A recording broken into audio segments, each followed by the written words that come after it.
The Golden Bird. A certain king had a beautiful garden, and in the garden stood a tree which bore golden apples. These apples were always counted, and about the time when they began to grow ripe, it was found that every night one of them was gone. The king became very angry at this, and ordered the gardener to keep watch all night under the tree. The gardener set his eldest son to watch, but about 12 o'clock he fell asleep, and in the morning another of the apples was missing. Then the second son was ordered to watch, and at midnight he too fell asleep, and in the morning another apple was gone. Then the third son offered to keep watch, but the gardener at first would not let him, for fear some harm should come to him. However, at last he consented, and the young man laid himself under the tree to watch. As the clock struck 12, he heard a rustling noise in the air, and a bird came flying that was of pure gold, and as it was snapping at one of the apples with its beak, the gardener's son jumped up and shot an arrow at it. But the arrow did the bird no harm, only it dropped a golden feather from its tail, and then flew away. The golden feather was brought to the king in the morning, and all the council was called together. Everyone agreed that it was worth more than all the wealth of the kingdom, but the king said, "One feather is of no use to me. I must have the whole bird." Then the gardener's eldest son set out and thought to find the golden bird very easily. And when he had gone but a little way, he came to a wood, and by the side of the wood he saw a fox sitting. So he took his bow and made ready to shoot at it. Then the fox said, "Do not shoot me, for I will give you good counsel. I know what your business is, and that you want to find the golden bird.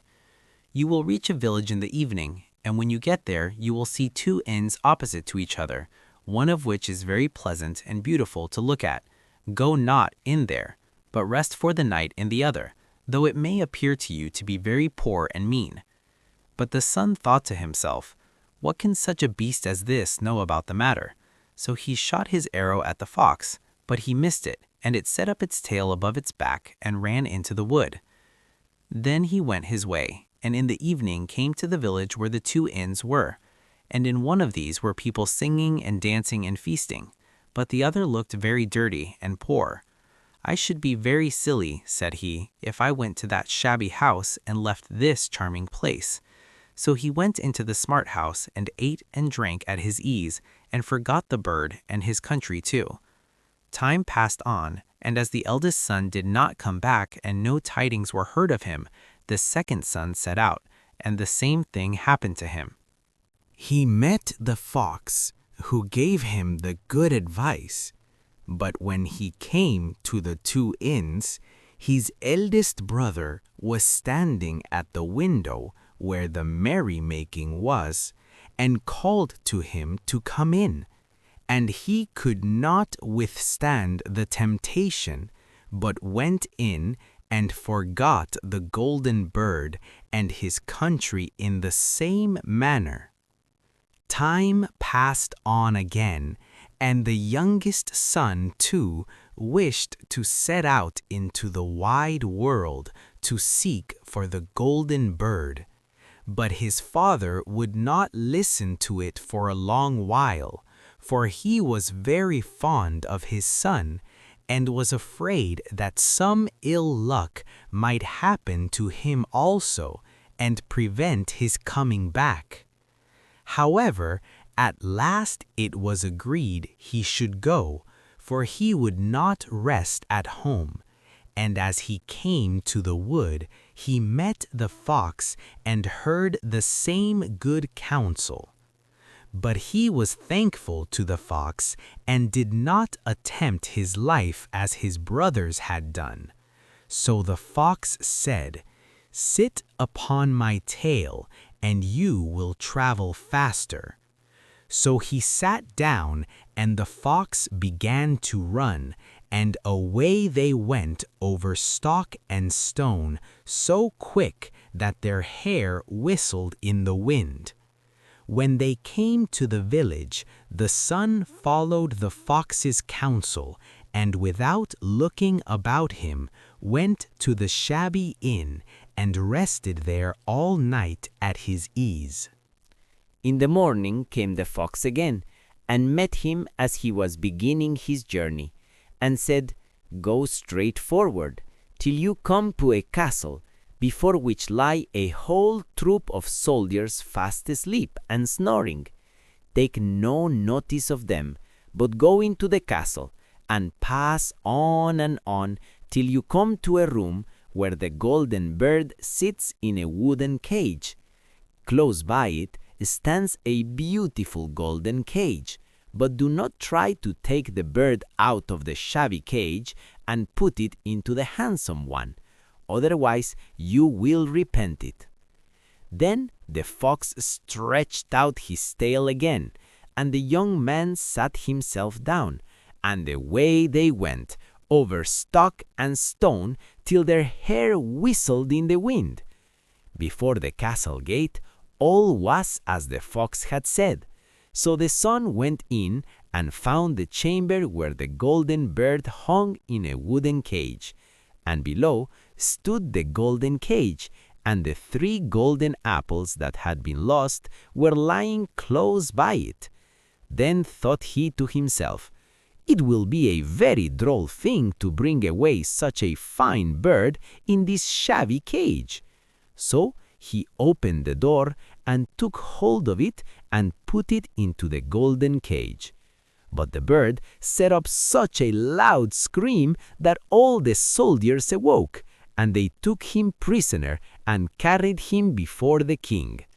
The next morning the court sat to judge him, and when all was heard, it sentenced him to die, unless he should bring the king the golden horse, which could run as swiftly as the wind.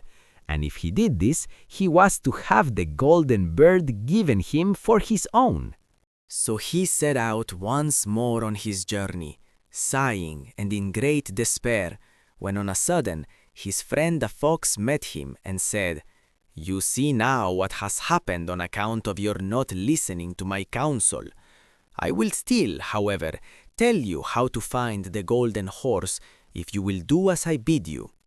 You must go straight on till you come to the castle where the horse stands in his stall.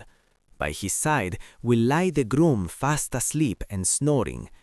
Take away the horse quietly, but be sure to put the old leathern saddle upon him and not the golden one that is close by it." Then the son sat down on the fox's tail, and away they went over stock and stone till their hair whistled in the wind. All went right, and the groom lay snoring with his hand upon the golden saddle. But when the son looked at the horse, he thought it a great pity to put the leathern saddle upon it. "I will give him the good one," said he. "I'm sure he deserves it." As he took up the golden saddle, the groom awoke and cried out so loud that all the guards ran in and took him prisoner. And in the morning he was again brought before the court to be judged, and was sentenced to die. But it was agreed that if he could bring thither the beautiful princess, he should live and have the bird and the horse given him for his own. Then he went his way very sorrowful, but the old fox came and said, "Why did you not listen to me? If you had, you would have carried away both the bird and the horse. Yet will I once more give you counsel. Go straight on, and in the evening you will arrive at a castle. At 12 o'clock at night the princess goes to the bathing house.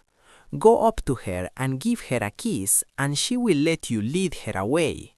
But take care you do not suffer her to go and take leave of her father and mother." Then the fox stretched out his tail, and so away they went over stock and stone till their hair whistled again.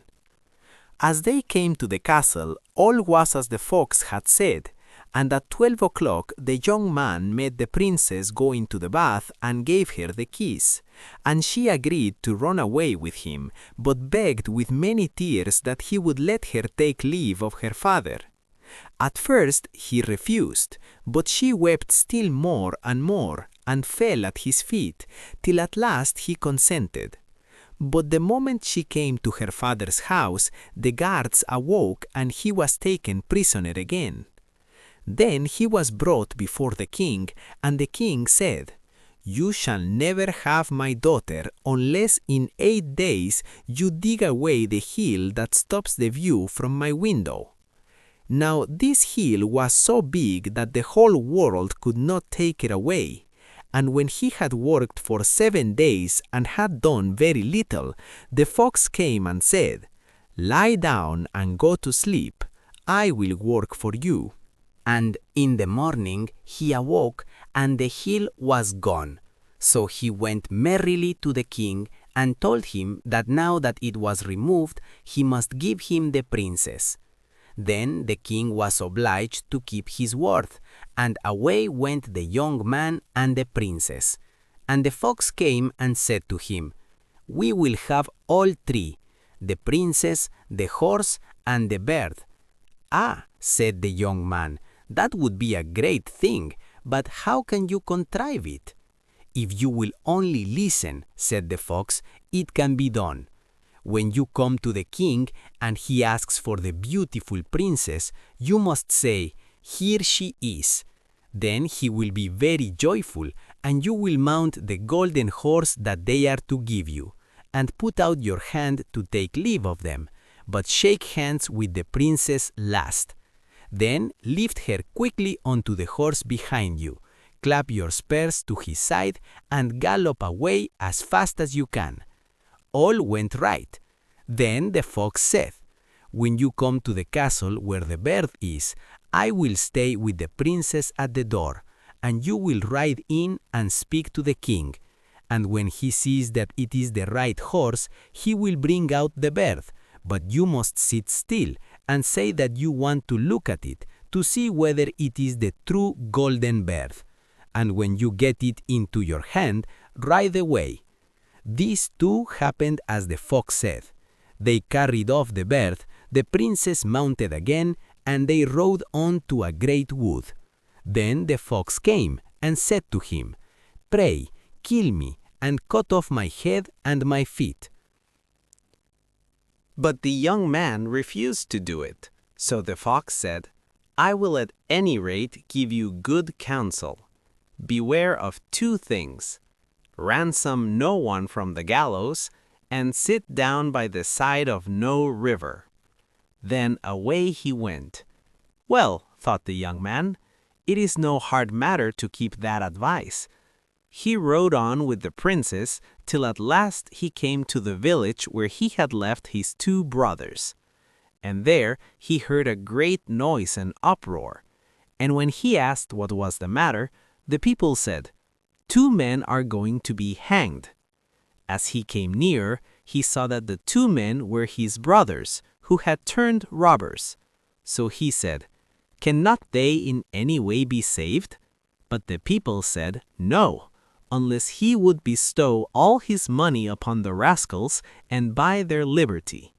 Then he did not stay to think about the matter, but paid what was asked, and his brothers were given up, and went on with him towards their home. And as they came to the wood where the fox first met them, it was so cool and pleasant that the 2 brothers said, "Let us sit down by the side of the river and rest a while, to eat and drink." So he said, "Yes," and forgot the fox's counsel, and sat down on the side of the river, and while he suspected nothing, they came behind and threw him down the bank, and took the princess, the horse, and the bird, and went home to the king their master, and said, "All this have we won by our labor." Then there was great rejoicing made, but the horse would not eat, the bird would not sing, and the princess wept. The youngest son fell to the bottom of the river's bed. Luckily, it was nearly dry, but his bones were almost broken, and the bank was so steep that he could find no way to get out. Then the old fox came once more, and scolded him for not following his advice. Otherwise, no evil would have befallen him. Yet, he said, I cannot leave you here, so lay hold of my tail and hold fast. Then he pulled him out of the river and said to him as he got upon the bank, Your brothers have set watch to kill you if they find you in the kingdom. So he dressed himself as a poor man and came secretly to the king's court, and was scarcely within the doors when the horse began to eat, and the bird to sing, and the princess left off weeping. Then he went to the king and told him all his brothers' roguery, and they were seized and punished, and he had the princess given to him again. And after the king's death, he was heir to his kingdom. A long while after, he went to walk one day in the wood, and the old fox met him, and besought him with tears in his eyes to kill him, and cut off his head and feet. And at last he did so, and in a moment the fox was changed into a man, and turned out to be the brother of the princess, who had been lost a great many years.